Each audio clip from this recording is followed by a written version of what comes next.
비상저감 조치라고 하는 쪽이 한 4일째 시행이 됐다고 하네요. 그러다 보니까 이런 규칙 만들어 놓고 처음이랍니다. 2년 만에 처음이라고 얘기하는데 그럴 정도로 지금 이제 막 봄이 들어왔는데 3월 달에 대한 두려움이 상당히 클 수밖에 없고요. 물론 이제 이 부분도 주식 투자에 대한 여러 가지 흐름을 떠나서 특히 이제 PC를 키시게 되면 바탕화면에 뭐 뉴질랜드나 아니면 캐나다의 이런 청정 지역 그런 걸 보면 그렇죠. 거기서 풀 뜯고 있는 소가 부럽습니다. 소가 되고 싶습니다. 그런 쪽에서 맑고 깨끗한 공기가 얼만큼 상당히 중요한 것인가, 인간의 삶의 질에서 얼마나 필요한 것인가 다시 한번 느끼는데 주식으로 돌아오겠습니다. 그렇게 되면은 일단 이마트에서 집계한 부분들이 오늘 아침에 확인이 된 부분들을 보게 되면은 지난달 20일부터 3월 초까지 공기청정기가 얼마가 작년 동기 대비 얼마나 팔렸을 것 같으세요? 많이 팔렸을 것 같아요. 네, 정답입니다. 네, 뭔가 좀 손해보는 느낌인데 제가 2년 전 대비해서 14배가 늘었답니다. 2017년 대비해서 14배가 2년 만에 늘었다고 하고 있고요. 당연히 마스크도 16배 늘었고요. 또 중요한 게 건조기까지 늘었다고 합니다.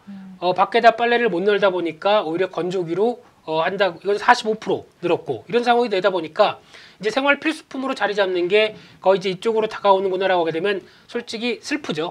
이런 것까지 이런 거 솔직히 없이 살았으면 좋겠다. 특히 빨래 한 다음에 그냥 탁탁 털고 밖에 놀고 그리고 애들하고 즐겁게 뛰어놀다가 집에 들어와서 그냥 씻고 이러면 얼마나 좋을까요? 근데 이게 아직 안 된다는 게 가장 가슴 아픈 현실이지만 사회가 변하고 있다는 관점 쪽으로 봤었을 때 또 하나의 필수품으로 자리 잡는다는 관점 쪽에서 계속 관심은 필요합니다. 하지만 이런 때 어떤 또 4일간 비상저감 조치 시행되고 미세먼지 한 4일 동안 계속되면은 한 하루 이틀은 잠깐 또 죽지 않을까요?